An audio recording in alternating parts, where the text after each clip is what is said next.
last to fall. Bana bir kez bir arkadaşım şey demişti.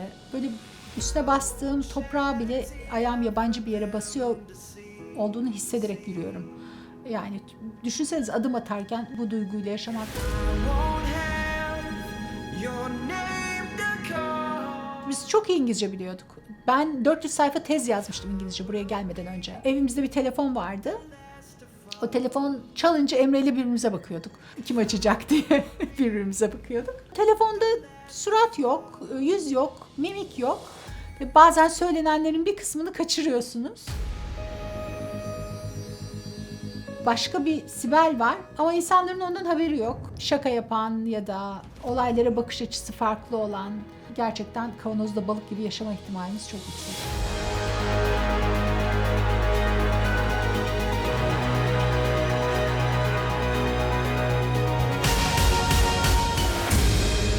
Merhaba, ben Sibel Özkan. 25 yıldır Amerika'da yaşıyorum. 7 yılda bir Virginia'da ciddi soğuk oluyor. Bize yıllar önce Virginia'lı yerli bir bayan söylemişti. Takip ediyoruz. Kadın haklı. 7 yılda bir burada çok ciddi kar oluyor. Cyclical karı var.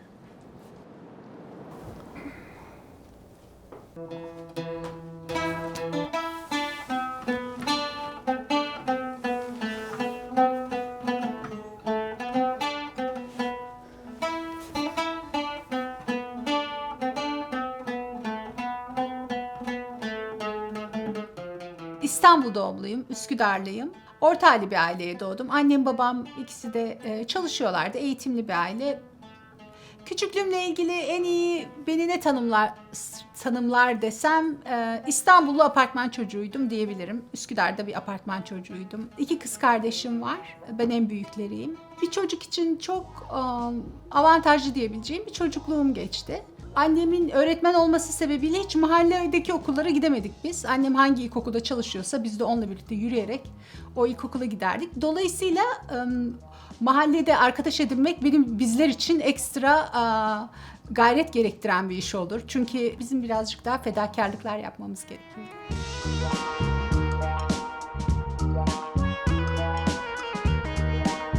Ben Anadolu Sesi mezunuyum. İngilizce bir eğitim aldım. İngilizcem de iyiydi. Liseyi bitirdiğim zaman rahatça İngilizce konuşabilir, yazabilir, iletişim kurabilir haldeydim. Lise sona geldiğimde aslında belki de daha erken yavaş yavaş ne olacağız, hangi meslek? Sanki mimarlık benim istediğim pek çok şeyi bir arada tutan bir meslek gibi geldi. Böylece mimarlık okuluna başladım.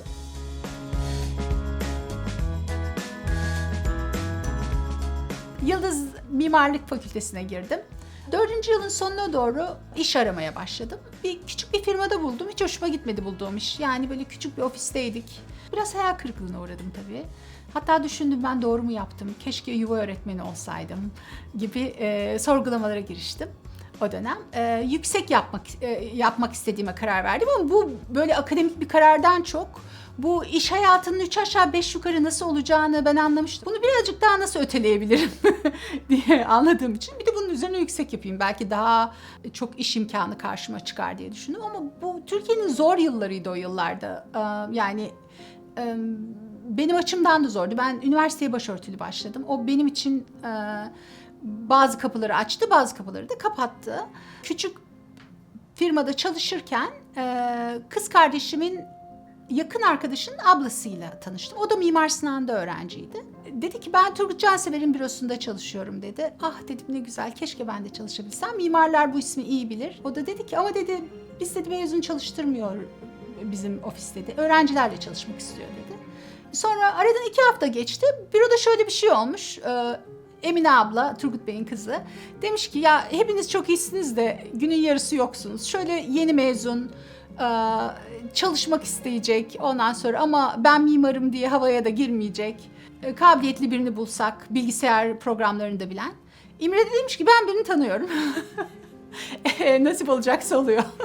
O zaman henüz yükseğe başvurmamıştım. Bundan sonra ne yapacağıma karar verdiğim bu süreçte Emre beni aradı ve dedi ki Emine abla yeni mezun bir mimar arıyor. İlgilenir misin? Tabii ki ilgilenirim.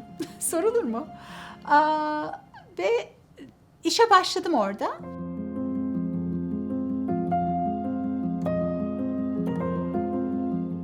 Çok güzel bir ortamdı. Yani okulumuzda çok değerli hocalarımız vardı. Ama Turgut Bey'den o kadar çok şey öğrenme fırsatım oldu ki anlatamam. Çünkü gerçek bir stüdyo sistemiyle çalışılıyordu. Birkaç sene sonra evlendik ve ben yüksek yaparken evliydim.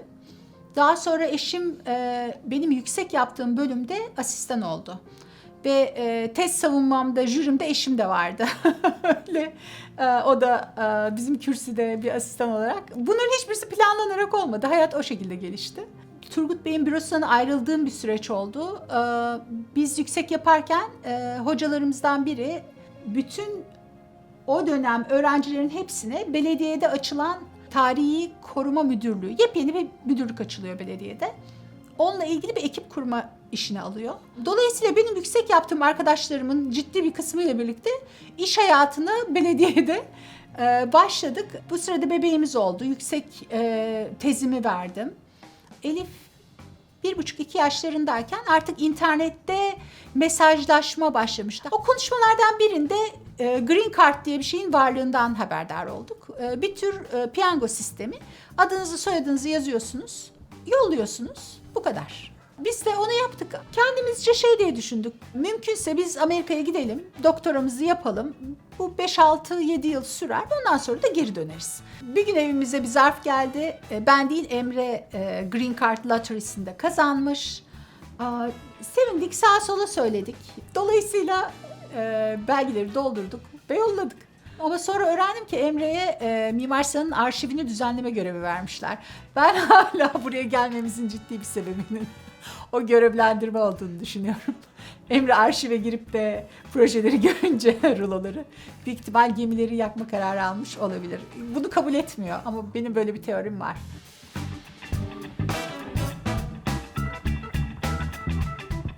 Elif'in misafirleri.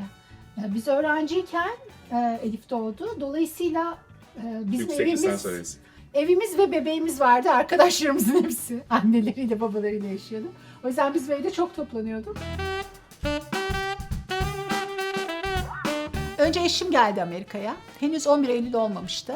Etrafı anlamak, görmek, nereye gidelim, kocaman ülke, neresine gidelim karar vermek için. Ve hemen birkaç tane iş teklifi aldı. Yani ekonomi canlıydı. Geri döndü. Ve biz bu hazırlıklarımızı hızlandırmaya başladık. O sırada 11 Eylül oldu. Ofisteydim, hatırlıyorum. Televizyon açıktı. Hepsini seyrettim ve 11 Eylül biz 12 Ekim'in ortasında uçak biletimiz var yani. Tamamen gelmek için. Kapıyı kilitleyip Amerika'ya geleceğiz. Tam bir ay önce 11 Eylül oldu. Fakat biz artık Emre'nin deyimiyle gemileri yakmış olduğumuz için ben de aynı şekilde iş yerine haber verdim.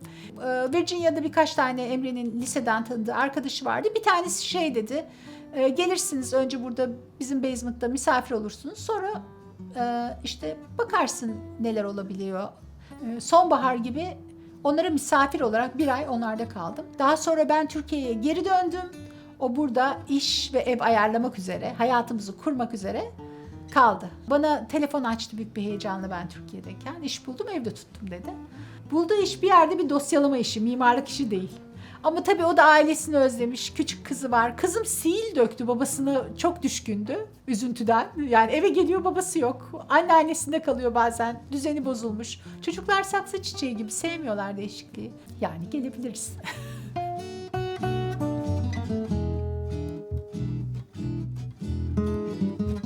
Amerika'daki ilk hayatımız başladı. Emre bir iş yerine girdi.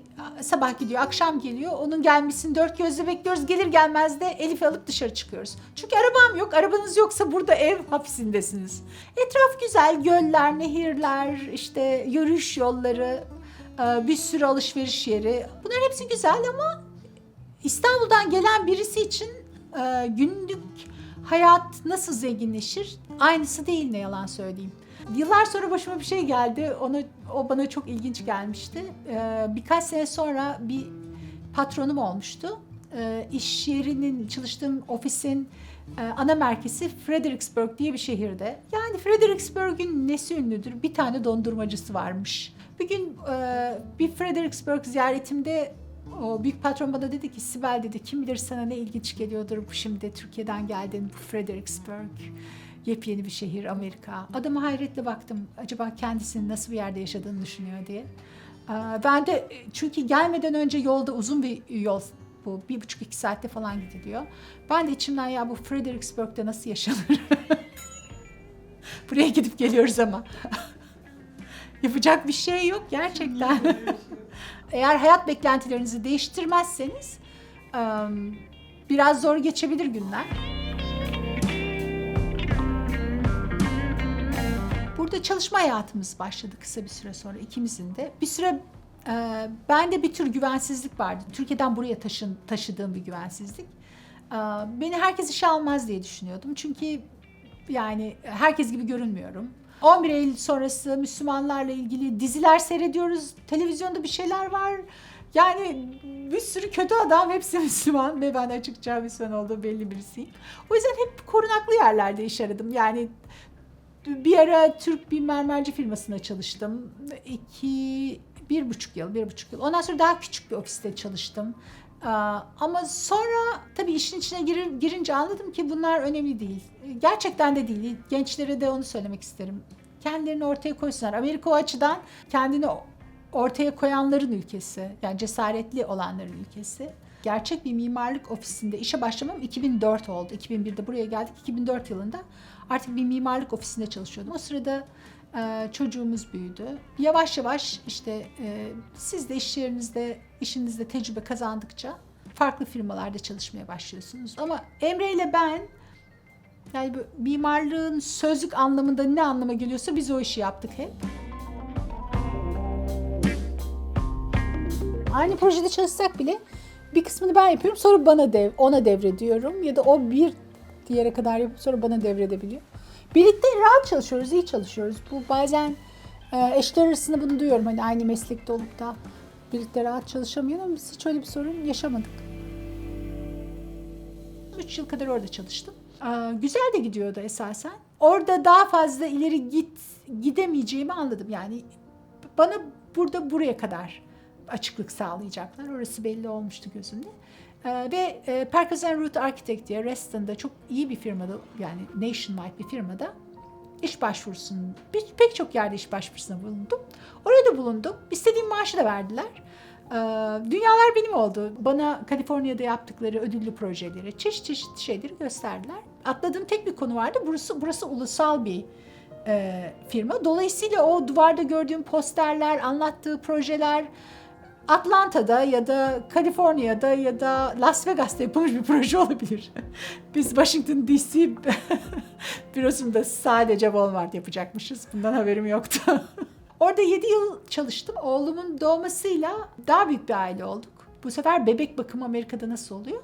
Onu öğrenmiş oldum. Her eyaletin kanunları farklı, her eyalette farklı haklarınız var.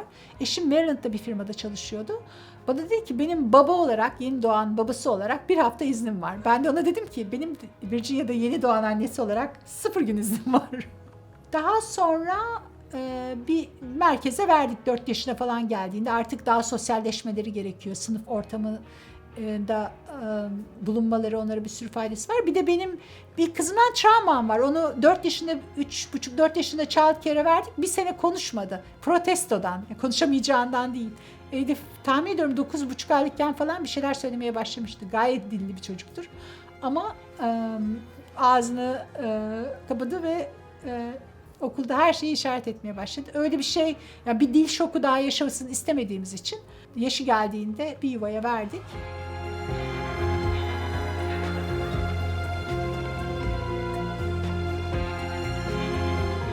...2013 yılında karşıma bir fırsat çıktı. Cami projesi başladı. Bu cami projesi nedir? Diyanet'in burada küçük bir camisi vardı. Küçük bir bina. Ve Diyanet buraya yatırım yapmaya karar verdi. Fakat 10 tane de ev eklemek istemişler ve bunun için buradaki Türk mimarlardan teklif almak istemişler. Teklifi ben kazandım. Ve projeyi yapmaya başladık. Bir süre iş yeriyle birlikte götürmeye çalıştım ama olmadı. Kendi firmamızı kurabilir miyiz diye bir kafamızda bir fikir vardı ama bir türlü de cesaret edemiyorduk. İş yerine dedim ki ben ayrılmak istiyorum. Ondan beridir çeşitli yöntemlerle bu kendi firmamızın devam ettiriyorum. Kızım mimar oldu. bizimle aynı mesleği paylaşıyor. Bir yardıma ihtiyacımız olursa bu harika bir destek sistemi var esasen. Sıkıştıysam Emre'ye ya da Elif'e söylediğimde birden 3 kişi veriyoruz. Neler yapıyoruz? Birkaç tane güzel, ilginç proje yaptığım gibi küçük kebapçı, buralardaki pek çok kebapçı, Washington DC, showroom, ev çok yaptık. Evden, home office'ten çalışmaya başladım.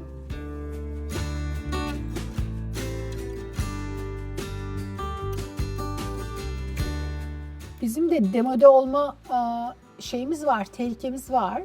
Çünkü yeni software'ler çıkıyor ve gençler okuldan bunları bilerek çıkıyorlar. Yani mesela kızımız yeni mezun sayılabilecek yaşta. O bir sürü software'ı bilerek, yani okuldan otomatikman onları bilerek mezun oldu. Ama altında çalıştığı pek çok yöneticinin yeni software'ler konusunda bir deneyimi yok. Yeni mezunların da eskilerden bir şeyler öğrenmesi gerekiyor. Onlar da ona bazen direnç gösteriyorlar. Evet. Ne çok abartılacak bir yanı var, ne de ikisini korkulacak. idare etmek zor oluyor. Evet. Göçmen olarak Türkiye'den çok uzak bir ülkede yaşıyoruz. Çeşitli milletlerden, çok çeşitli milletlerden arkadaşınız olabiliyor. Bu çok güzel bir şey. İnsanlarla ilgili bildiğinizi zannettiğiniz şeyler var. Meğerse hiçbir şey bilmiyormuşsunuz. Gerçekten o düşündüğünüz gibi bir hayat dünyanın hiçbir yerinde yok. Her yerde hayat zor. Göçmen olmak özellikle zor. Üstüne bastığım toprağa bile ayağım yabancı bir yere basıyor olduğunu hissederek yürüyorum. Amerika o açıdan cesaretli olanların ülkesi. Anlamak için içinden geçmek lazım. Ben eşimle geldim, yani yalnız gelmedim. Yalnız gelsem herhalde tutunamam. Yani neden tutunmak için isteyeyim ki, bir sebep düşünemiyorum. Karşınızdakinin size gülmesi, nazik davranması sizden hoşlandığı anlamına gelmez. Sizle problem yaşamadan işini halletmeye çalışır insanlar. Amerikalılar silahlı insanlar. Yani o yüzden herkesin birbirine kibar kibar davrandığı ortamlarda o silahlar hiç piyasaya çıkmaz, ama biraz agresyon olursa insanların silahları var. Mesela devlet kredi veriyor. Kredi veriyor derken borç veriyor. Okullar çok pahalı. Ama bunu yaparken öğrenciler aman zorlanmasın, en iyi şekilde okusunlar, çok borç altına girsinler diye bakmıyor. Diyor ki elime bir müşteri düştü. Ben bundan en iyi nasıl para kazanabilirim?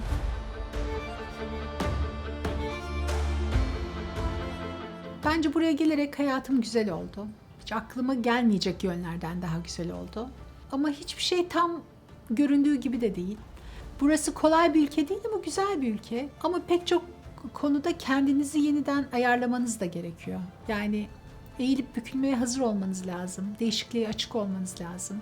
Hiç düşünmediğim etkileri oldu. Bir sürü şey kazanıyorsunuz. Çok kazandıklarım var.